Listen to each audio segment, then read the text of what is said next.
Pemirsa, seiring menurunnya kasus COVID-19, Majelis Ulama Indonesia mempersilahkan saf sholat berjamaah kembali merapat. Namun saf dirapatkan hanya berlaku di daerah dengan PPKM berlevel 1.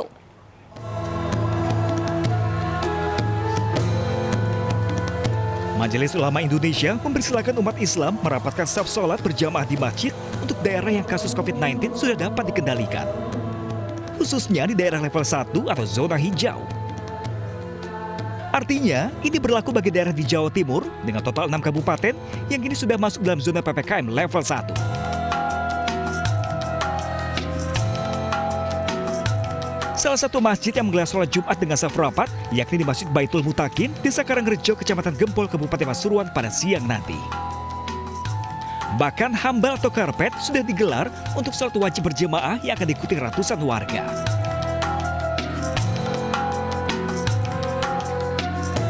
Level 1 ini masyarakat tetap melaksanakan jamaah sebagaimana petunjuk Rasulullah, yaitu rapat, barisan rapat, lurus, seperti itu kita laksanakan nanti. Hambal-hambal sudah mulai digelar, ya seperti kembali semula, seperti tidak ada COVID lagi lah. Untuk level 1 ini kita sudah mulai rapat kembali. Senang Pak ya? Alhamdulillah, memang harapan masyarakat seperti itu. Takmir berharap meski Kabupaten Pasuruan di level 1 PPKM, warga tetap mematuhi prokes sehingga bisa menjalankan ibadah sholat sesuai dengan syariat Islam. Dari Pasuruan, Jawa Timur, Jaka Samudra, iNews melaporkan. Untuk membahasnya, langsung saja kita berbincang dengan Bapak Asrorun Niam Soleh, Ketua Bidang Fatwa MUI. Assalamualaikum Pak Asrorun. Waalaikumsalam warahmatullahi wabarakatuh. Mana kabar Mbak? Sehat-sehat? Baik, sehat selalu. Bapak gimana kabarnya? Baik. Alhamdulillah, sehat-sehat. Oke. Pak Asrorun, ini mengapa MUI memperbolehkan merapatkan saf sholat berjemaah pada PPKM level 1? Syaratnya sebenarnya apa sih Pak? Jadi gini ya, kita secara kelembagaan tidak di dalam kapasitas membolehkan atau tidak membolehkan, karena prinsipnya merapatkan dan meluruskan saf di dalam sholat jamaah itu keutamaan dan juga kesempurnaan jamaah. Nah, dimungkinkan untuk merapatkan saf itu dalam kerangka untuk kepentingan menjalankan aktivitas ibadah secara sempurna dan juga mengambil keutamaan. Nah, tetapi ketika ada uzur syar'i, dimungkinkan untuk tidak merapatkan dan juga merenggangkan saf tanpa kehilangan keutamaan pelaksanaan aktivitas ibadah. Salah satu uzur syar'i itu apa? Adalah kekhawatiran terjadinya penularan ketika ada wabah seperti kasus COVID-19 hari ini. Nah, soal kekhawatiran itu tentu ada indikator-indikator yang bersifat objektif dan juga bersifat subjektif. Nah, yang terkait dengan indikator subjektif, kita bisa melihat kondisi faktualnya.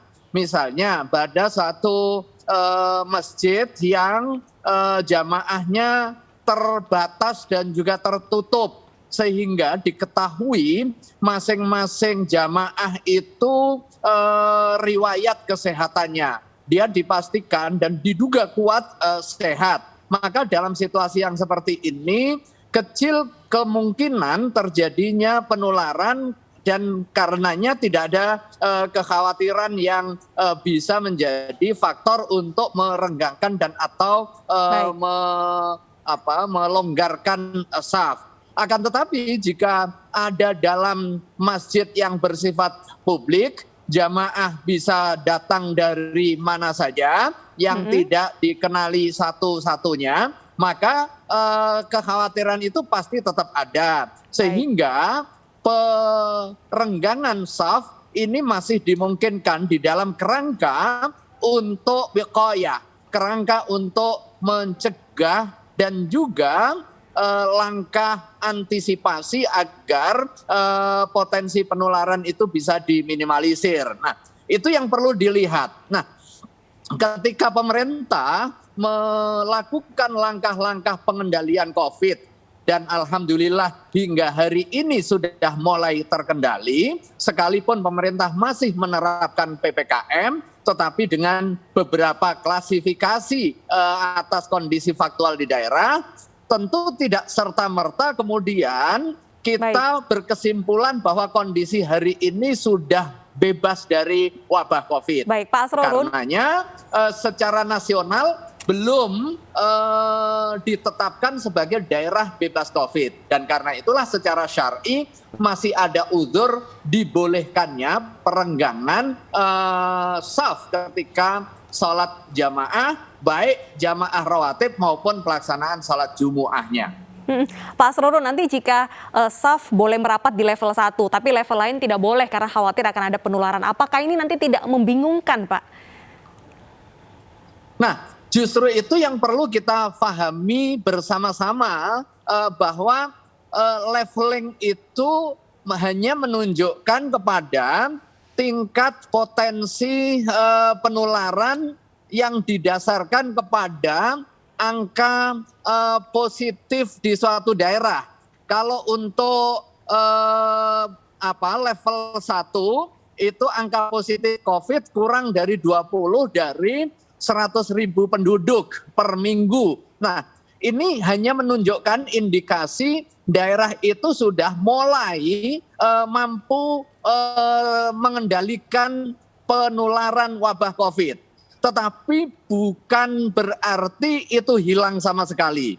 Dengan demikian, rukhsah atau dispensasi untuk kepentingan perenggangan sholat jamaah di dalam kerangka mencegah potensi penularan itu masih ada.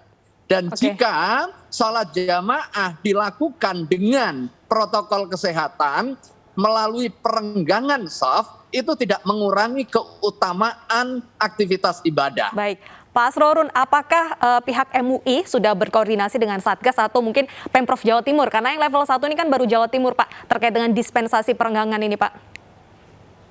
Nah, gini ya Mbak Yan, jadi terkait dengan implementasi di lapangan dalam hal pelaksanaan ibadah, nggak bisa dilihat berbasis provinsi atau berbasis nasional, tetapi basisnya adalah kawasan. Seperti yang saya sampaikan tadi, ketika ada tempat ibadah, masjid atau musola yang jamaahnya limited, jamaahnya terbatas, misalnya di dalam klaster perumahan tertentu, dan di situ riwayatnya sudah tidak ada lagi penularan. Dan orang yang berjamaah di situ sudah dikenali satu-satu, dia sehat, tidak ada potensi penularan, maka perapatan shaf di dalam aktivitas sholat itu dimungkinkan. Baik. Tetapi kalau sekalipun daerahnya itu level 1, tetapi adanya di tempat publik, orang lalu lalang yang tidak diketahui riwayat kontaknya,